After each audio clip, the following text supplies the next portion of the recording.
All right, guys, we're on over to the NFC slate next up. First up, we're going to see the Los Angeles Rams heading to Seattle at 4:40 today. The Rams found their mojo again this season, led by defensive superstars Aaron Donald and Jalen Ramsey. They're getting more familiar faces back healthy, but questions at quarterback remain with Jared Goff's thumb injury. If he can't go, John Wolford gets the nod, and as of this morning, we really don't know yet who that's going to be. Meanwhile, Seattle had a great year, but at times they struggled to figure out the defensive side of the ball. But with Russell Wilson, you don't need to give him too much for a big return. So, Jay, is Goff's health the key factor in this game, or does it even matter? I think I'm not sure if it even matters, to be honest with you. I've said on a couple of occasions, I don't think Jared Goff's been, nothing to write home about this year. 20 touchdowns and 13 interceptions. I mean, that's not gonna get the blood pumping all that much. I mean, and then we look at John Wolford in week 17. I had to obviously utilize some search engines to figure out who this guy was. Okay, hold on. I'm glad you said it because I was about to ask, who the hell is John Wolford? Like, who is that? This is when he plays college ball at Wake Forest, and outside of that, I mean, I saw what I saw on Sunday. I got to admit to you, I was a wee bit impressed. They won a game. They saw McVay, he altered the game plan, seemingly a little bit. I'll tell you one thing, he's got some real athleticism. He can move around. He can run the football quite effectively. He's got more mobility than Jared Goff, and he used that to his advantage against the Arizona Cardinals in week 17. So that's a thing to be encouraging. And as I have often wondered, how we always have the for years, and I'm sure this sort of debate will continue to rage. Is it Bill Belichick or is it Tom Brady? I don't think we have this debate here. Is it Jared Goff or Sean McVay? I think it's Sean McVay. I think we can go ahead and close the book on that one. Because if he can come out here and make it work with John Wolford, he can make it work with I don't even know. Maybe Sean McVay is the guy that can make the Denver Broncos zero quarterback practice squad wide receiver offense work as well. We'll give him a call on that shortly. But with all that being said, this obviously it's an interdivision game. These teams have seen each other twice this year. Let's see what happened. I'm trying to look it up right quick. I didn't have it. Why can't I find it? The Rams. Okay, so the Rams took one of these games 23-16, and then the Rams. Okay, did the Rams win both of them? Nope. They split. Sorry for the research department. They're moving a little slow right now. So these two teams split their game. That's probably what we expect. I think these are two pretty well much evenly matched teams. Seattle's defense, I think, has come a long way throughout the season. Jamal Adams, Quandre Diggs, those guys, what they do on the back end with Diggs playing center field, Jamal Adams wreaking havoc down near the line of scrimmage. Don't forget Carlos Dunlap. Carlos Dunlap, I was just getting to that. So he's added, a little bit of juice to the pass rush.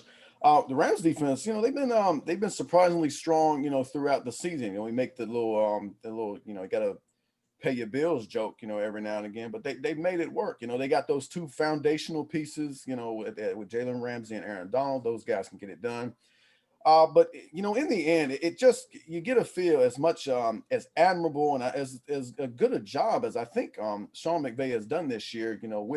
With Jared Goff being the feature part of this offense with no Todd Gurley anymore. Cam Akers has come on the scene. He's played well. We know about Robert Woods. We know about Cooper Kupp. But I think there's just too much risk here involved to pick against the Seattle Seahawks. In the end, it's Russell Wilson, it's Pete Carroll.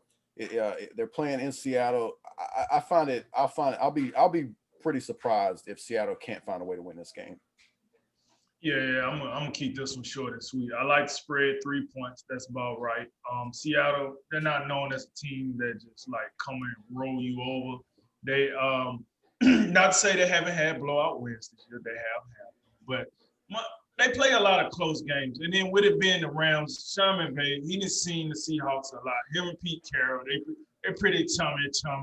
They didn't seen each other so much. So, I mean, this is the problem when you have these, like, divisional type of games. Like, we was talking about Pittsburgh and Baltimore earlier. Like, when you Pittsburgh and Cleveland earlier. When you have these games that's, division games throughout the season, you've seen it so much, you kind of got to feel with how it might play out.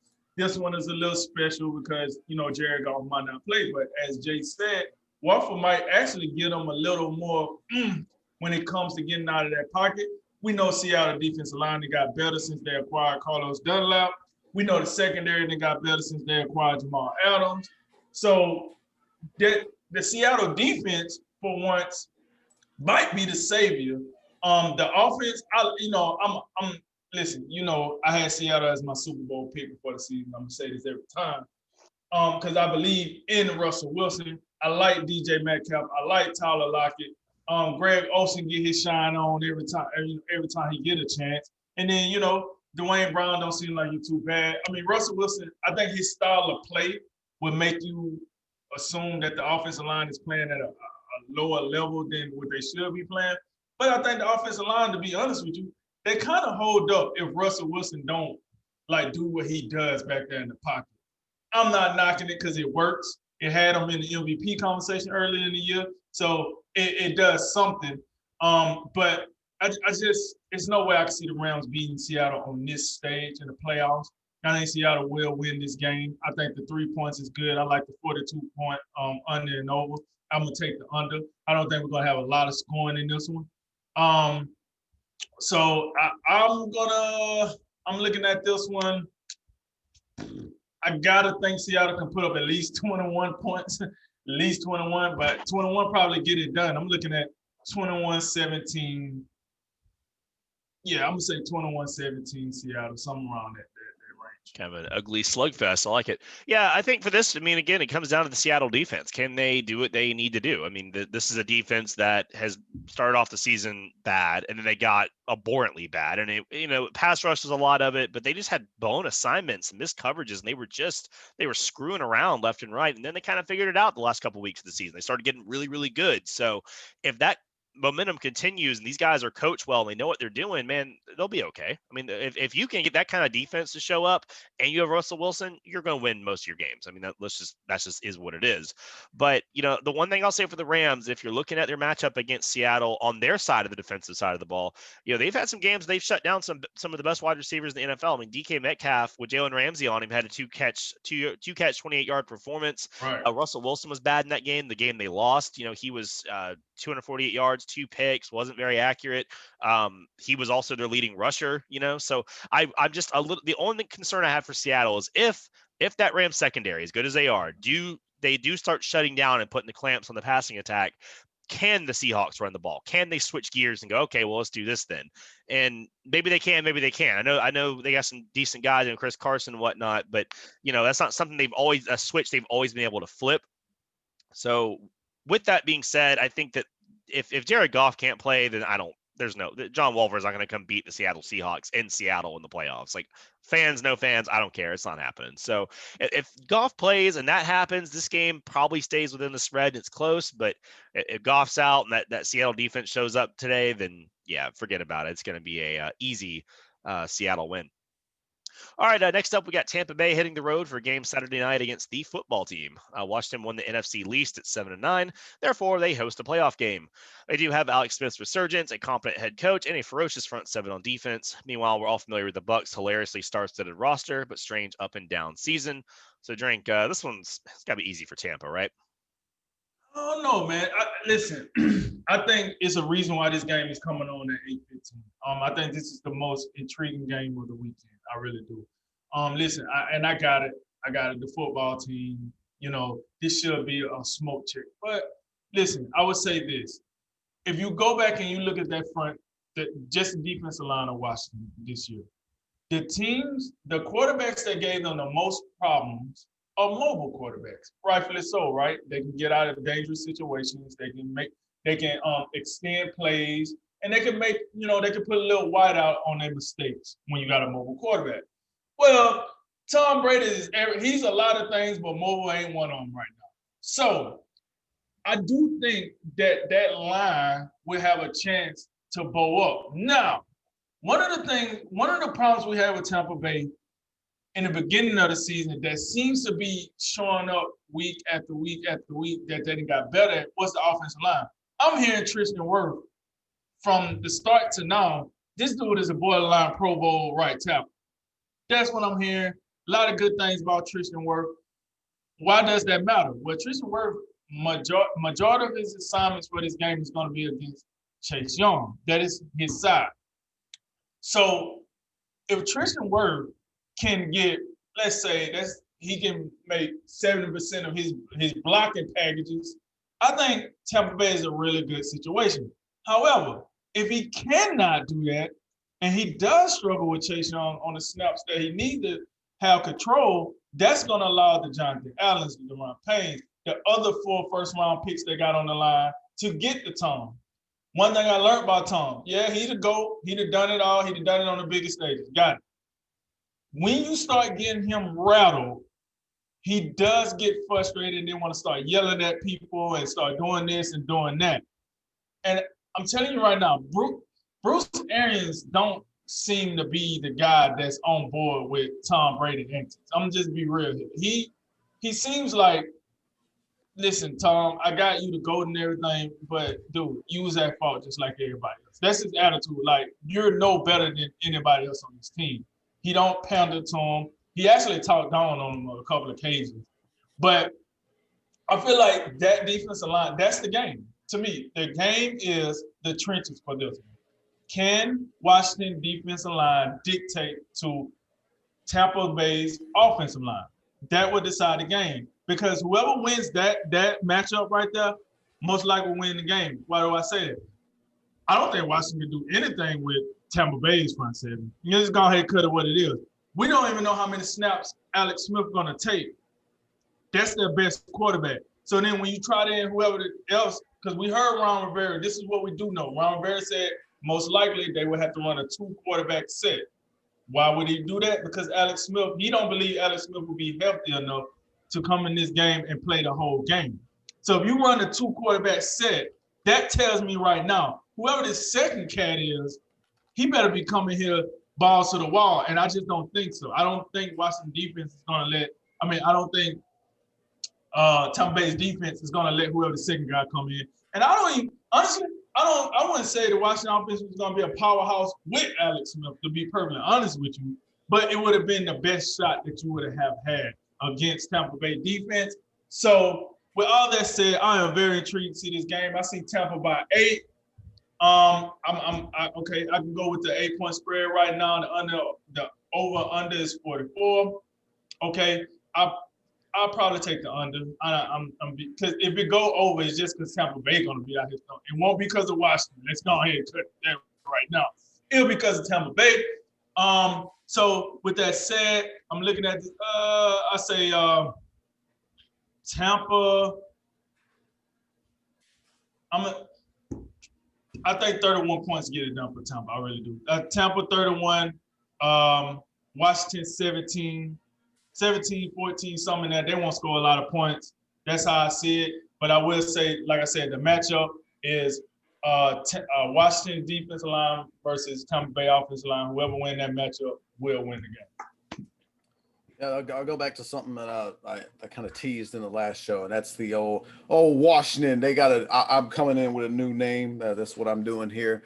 So I'm doing something. I'm taking the first half of the old name and the second half of the new name, and I'm throwing them together. So the Washington, they're now the red team. That is what they are. They're the red team, which is interesting because the current red team that we have is about to be overthrown by the blue team. But if you didn't catch that one, it's okay. We'll fill you in later. Listen, but I would really love to pick Washington in this game. I think the Ron Rivera, Alex Smith, I think, as far as, just guys that you want to root for, those are two guys that you can just rally behind, whether it's Ron Rivera, beating up on cancer, Alex Smith overcoming, just beating all the odds possible. Some people, you go back to that, some people, some of the initial 17 surgeries.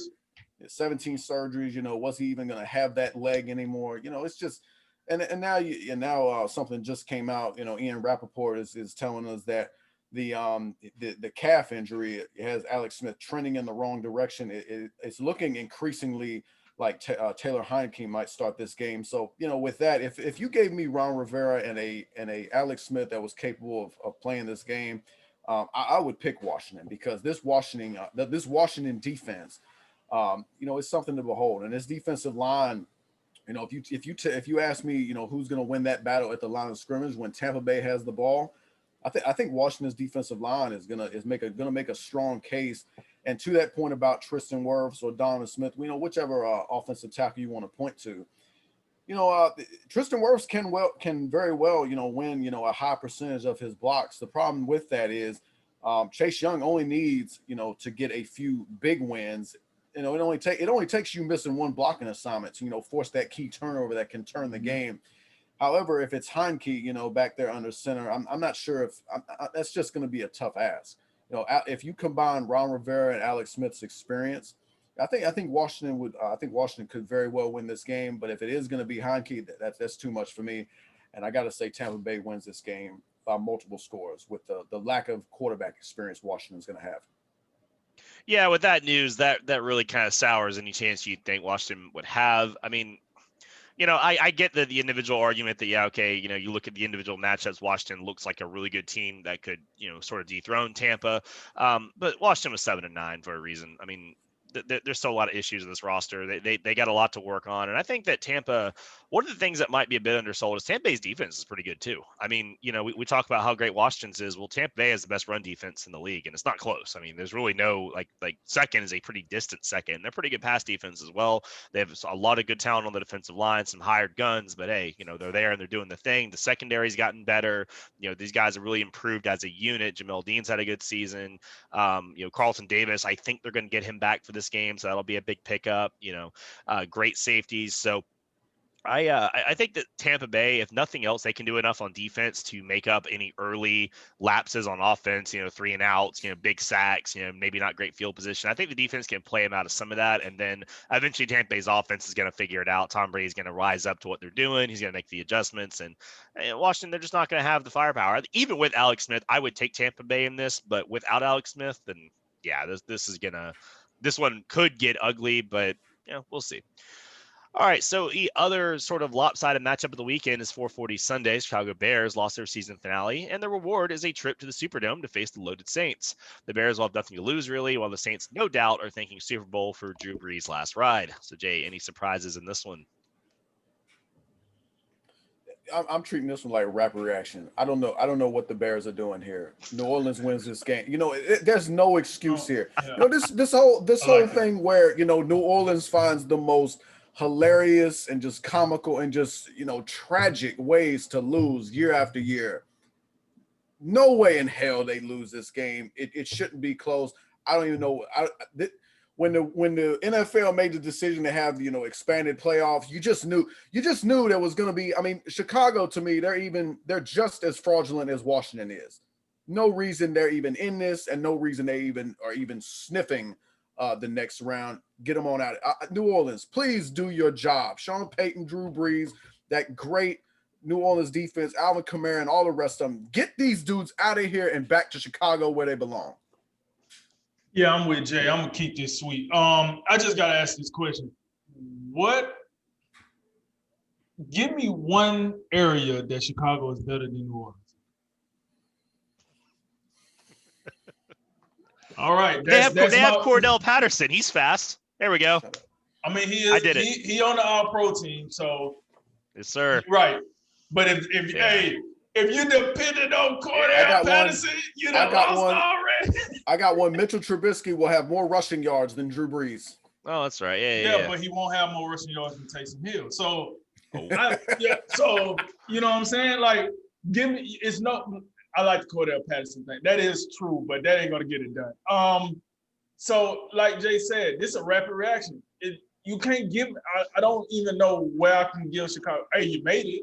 I mean, the game got to get played. That's about the best I can give you. You got this. This is why we played the games. Like, I give you that. But outside of that, I just don't see what the hell do Chicago got that's better than New Orleans?